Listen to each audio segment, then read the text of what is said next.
Hey guys, this is my service learning project over Mercy Street.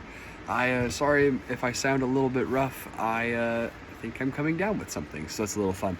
But anyway, let's just get right into it. First off, the background of Mercy Street. Mercy Street is a Christian nonprofit started in 2003 by a guy named Trey Hill.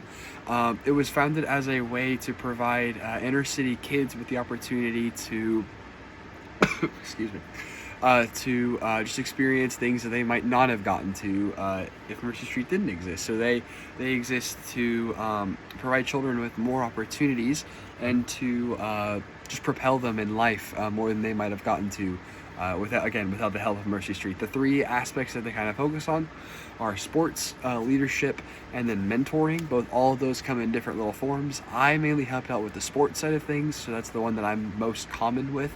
With the sports aspect of their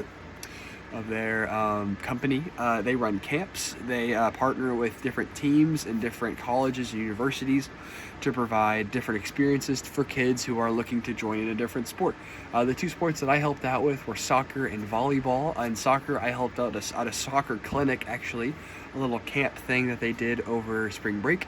And then with the volleyball, I just simply went to a gym and helped out with practices, just shagged some balls. And so I got to see just kids come out and just play the sport of soccer, just get a little bit better at it, and then actual teams who would eventually compete with each other practicing just for an hour. And it was a lot of fun. So that's one way. Mentoring and leadership are the two other ways. Those kind of go hand in hand, developing the more core skills that some of the kids who come from a lower economic status may not get access to, but Mercy Street offers it to them.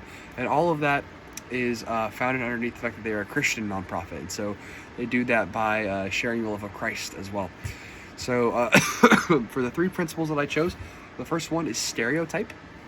So stereotype is the concept of any sort of preconceived notion of like negativity or an inaccurate way of viewing a person or a situation or anything like that, based on bias and specifically that is targeted at a group of people.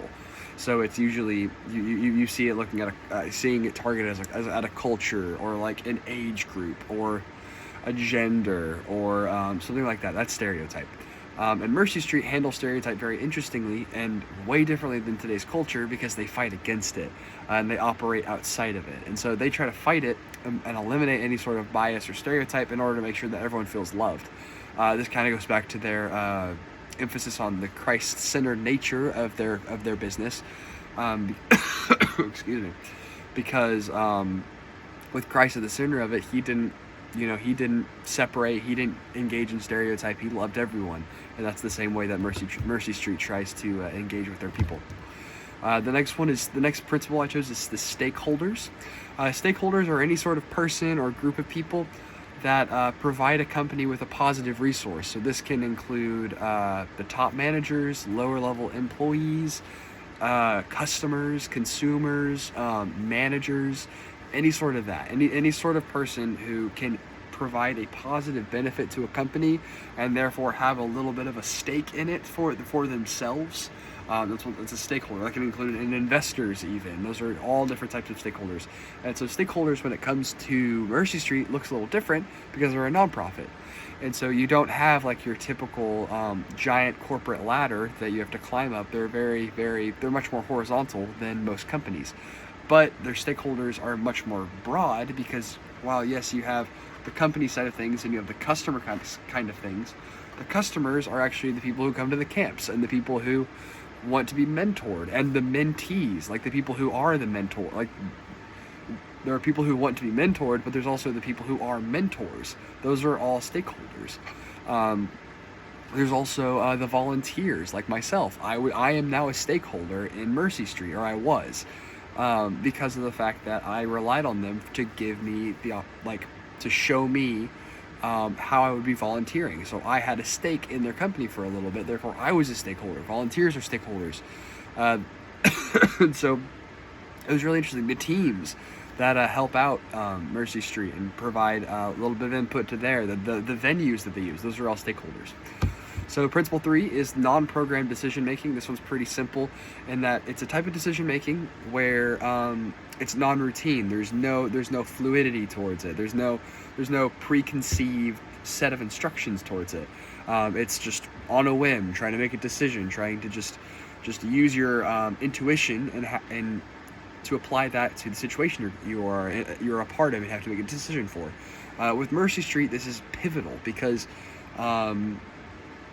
they have to do that constantly. There's so many different variables that come into place. For me myself, I was late on my last little experience with the volleyball teams. I was late. I got out of class late and had to drive over to Mercy Street. I was 15 minutes late. That right there is a non-programmed decision making. I was late, and so they had to make a decision and pivot from that. That's just one example.